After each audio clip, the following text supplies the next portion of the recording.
نحمده ونصلي ونسلم على رسوله الكريم اما بعد فاعوذ بالله من الشیطان الرجیم بسم اللہ الرحمن الرحیم واعتصموا بحبل اللہ جميعا ولا تفرقوا صدق اللہ مولانا العظیم۔ اللہ رب العزت کا شکر ہے کہ آج جس ٹاپک کے اوپر ہمیں موقع ملا اس کو پڑھنے کا اور سمجھنے کا، وہ ہے فرقہ واریت۔ فرقہ واریت کے اسباب کیا ہیں، اس کا علاج کیا ہے، ایک بہت وسیع ٹاپک ہے، لیکن ہم کوشش کریں گے کہ اپنی مختصر سی ویڈیو کے اندر کچھ چیزیں ہم سمجھ پائیں مل کے۔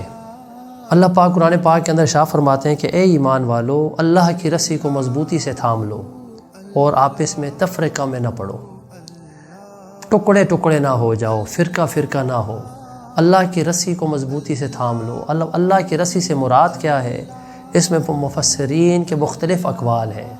ایک قول یہ ہے کہ اس سے مراد قرآن حکیم ہے، یعنی قرآن سے تمسک کر لو، قرآن کے قانون سے جڑ جاؤ، اور ایک تفسیر اس کی آقا علیہ الصلوۃ والسلام کی ذات مبارکہ ہے کہ حضور کی ذات سے جڑ جاؤ۔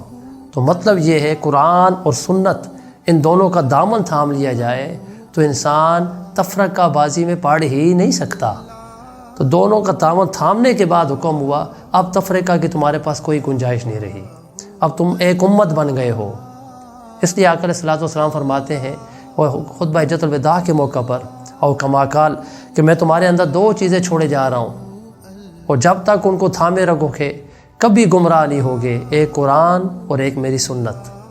تو قرآن اور سنت یہی اللہ کی رسی ہے، تو فرمایا اس کو مضبوطی سے تھام لو۔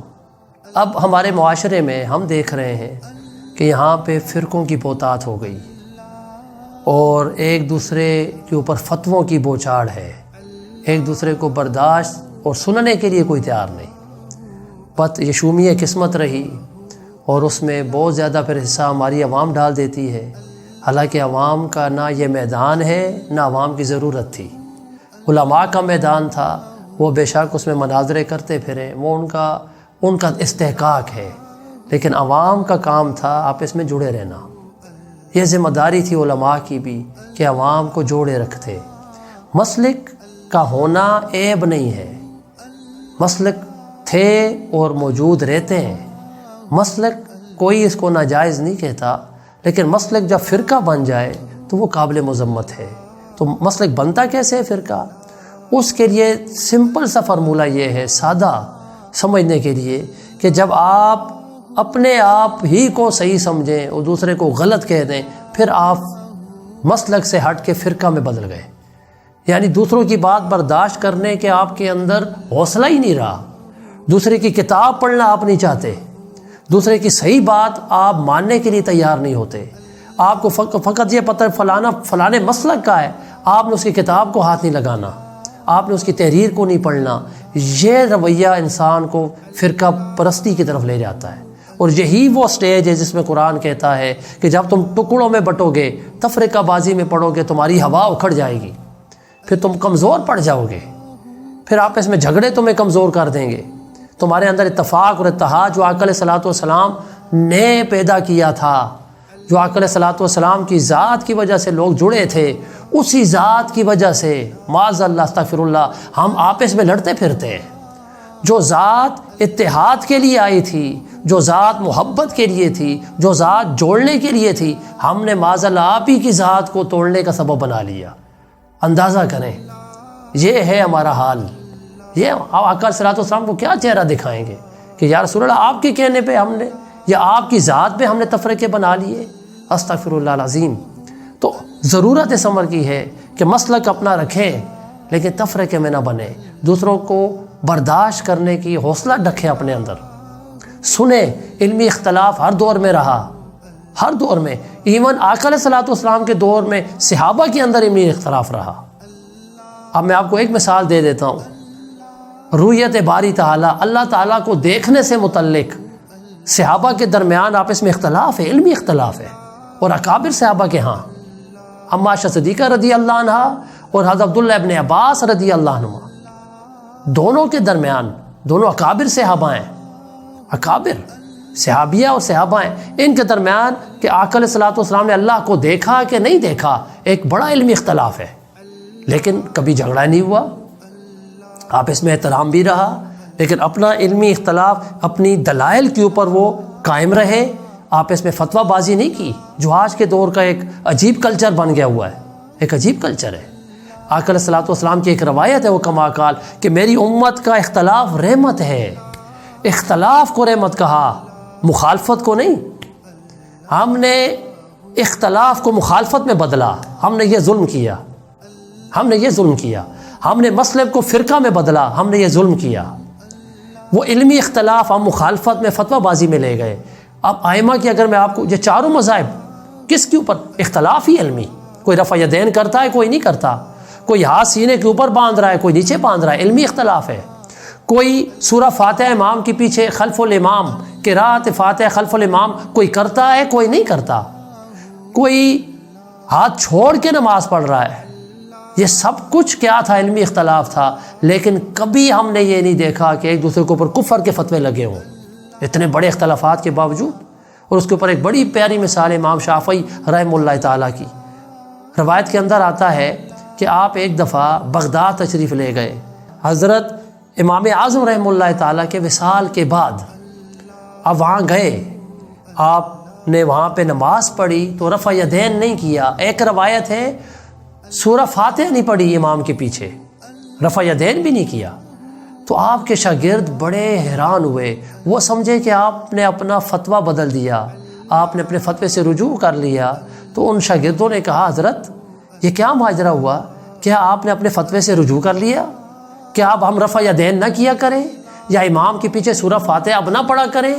آپ نے کہا نہیں، ہرگز میں نے اپنے فتویٰ سے رجوع نہیں کیا، ہاں رفع یدین نہ کرنے کی وجہ، سورہ فاتحہ نہ پڑھنے کی وجہ یہ صاحب مزار ہے، میں امام اعظم کے احترام میں یہ کام نہیں کیا، میں ان کے پاس آیا ہوں۔ آپ اندازہ کریں، فوت وصال فرمانے کے بعد بھی احترام ہو رہا ہے، ہم تو زندگی میں نہیں کرنے کے روادار نہیں رہے، ہم تو بس موقع مل گیا، یہ فلانا مسلک ہے، بات ختم ہو گئی، وہ چاہے قرآن پڑھے چاہے حدیث پڑھے، ہم نے نہیں ماننا، جو مرضی ہو جائے، کیونکہ مسلک اس کا ہمارا نہیں ہے۔ پھر آگے بڑھتے گئی، اور آپ عوام کے تک جب یہ بات پہنچتی ہے تو عوام پھر حدیں پار کرتی ہے، عوام ایک دوسرے کے پیچھے نماز پڑھنے کے لیے تیار نہیں ہوتے، سلام نہیں کرتے ایک دوسرے کو۔ آپ اندازہ کریں، اتنے ہم ٹوٹ پھوٹ کا شکار ہو گئے، ہمیں تو باہر کی دشمن کی ضرورت ہی نہ رہی، اتنے کمزور ہو گئے۔ یہی عالم اگر آپ ہسٹری کا مطالعہ کریں، 656 ہجری 1258 عیسوی جب حملہ ہوا تھا بغداد کے اوپر چنگیز خان ہلاکو خان کا، یہی حالات تھے جو موجودہ ہیں ہمارے ہاں۔ وہاں پہ بھی شیعہ سنی کے آپس میں فسادات تھے، مناظرے ہو رہے تھے دکانوں کے اندر بیٹھ کے، ہر بندہ مناظرے کر رہا تھا، آپس میں جھگڑے تھے، فتوے تھے۔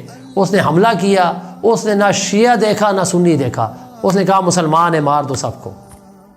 پھر مارنے والا یہ نہیں دیکھتا کہ اس کا مسئلہ کیا ہے، مارنے والا یہ دیکھتا ہے کہ اس کا مذہب کیا ہے، دین کیا ہے۔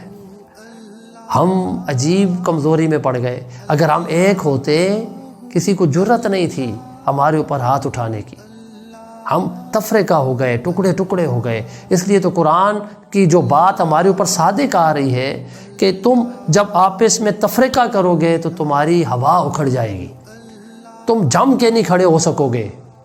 آج ضرورت اس امر کی ہے کہ ایسے علماء چاہیے آج کے دور میں، ایسے واعظین چاہیے جو ایک ایسا ماحول پیدا کریں، ایسا کلچر بنائیں، علمی اختلاف اپنے پاس رکھیں لیکن مخالفت چھوڑ دیں، اپنا مسلک سنبھال کے رکھیں، اپنا مسلک چھوڑے نہیں، دوسرے کو مسلک کو چھیڑے نہیں۔ بس اس فارمولے پہ عوام کو بھی لگا دیں، آپ دیکھیں کتنی محبت ہوگی، کتنا پیار ہوگا۔ علمی اختلاف اپنی حد تک رکھیں، جب وہ اختلاف مخالفت میں بدلتا ہے پھر نقصان دہ ہے، جس سے ہم دو چار ہیں آج کل۔ تو ہم نے تو یہ بھی دیکھا کوششیں ہوتی ہیں، علماء کرتے رہے، لیکن اینڈ ہمیشہ اس کا بےسود رہا۔ وجہ کیا تھی؟ جب سیمینار ہوئے اور بین المسالک رواداری کی باتیں ہوئیں، انٹرفیتھ ہارمونی کی باتیں ہوئیں، بین المسالک لوگ اکٹھے ہوئے اور سب نے تقاریر کی، جس طرح میں کر رہا ہوں، سب نے تقاریر کی، اور مسلک کے اتحاد کے اوپر، اسلام امت کے اتحاد کے اوپر باتیں ہر بندے نے کی، لیکن جو ہی محفل ختم ہوئی، نماز کا ٹائم ہوا تو سب اپنے اپنے امام کے پیچھے کھڑے تھے۔ آپ اندازہ کریں تو پھر کون سا میسج جائے گا عوام کے اندر؟ عوام کے اندر جو میسج جا رہا ہے وہی ہے کہ جو جس سے روکنا چاہیے تھا کہ بھئی ہمارا خدا ایک ہے، ہمارے آقا علیہ الصلوۃ والسلام نبی آخر الزماں ایک ہے، ہماری کتاب قرآن ایک ہے، ہمارا قبلہ ایک ہے، تو پھر ہم کیوں نہیں ایک ہو سکتے؟ اس لیے تو اقبال نے بھی اسی تصور میں یہ کہا تھا کہ تم سب کچھ ہو، بتاؤ مسلمان بھی ہو کہ نہیں ہو۔ اللہ رب العزت سے یہ دعا ہے کہ ہم نے یہ جو گزارشات پیش کیں، وہ ایک درد ہے دل کا، ہر ایک سلیم الفطرت انسان کے یہ دل کا درد ہے، اور محبت کرنے والوں کا اور مسلمانوں کا، کہ فرقہ بندی ختم ہو جائے، اب آپس میں محبت پیدا ہو جائے، ایک دوسرے کے ساتھ حسن سلوک اور برداشت پیدا ہو جائے۔ تو ہم اللہ سے دعا کرتے ہیں، مولا ہمیں فرقہ واریت کے اس آگ اس میں جلنے سے بچا لے، ہماری نسلوں کو بچا لے، ہماری نسلوں میں اتفاق اور اتحاد پیدا فرما، علمی اختلاف اپنی جگہ قائم رہیں، یہ ہوتے ہیں، یہ نیچر ہے، یہ فطرت ہے، لیکن مولا مخالفت نہ ہو، ایک دوسرے کا ادب اور احترام ہو، جو اسلاف کا طریقہ تھا۔ اسلاف ایک دوسرے کو ملتے تھے تو محبت سے ملتے تھے، علمی اختلاف ہوتا تھا تو ایک دوسرے کے ہاتھوں کو بوسہ بھی دیتے تھے۔ تو مولا وہ کلچر دوبارہ دکھا دے، ایسی محبت اور رواداری دوبارہ دکھا، برداشت دکھا، ایک دوسرے کا ادب اور احترام دکھا دے۔ آمین بجاہ نبی الکریم صلی اللہ علیہ وآلہ وسلم۔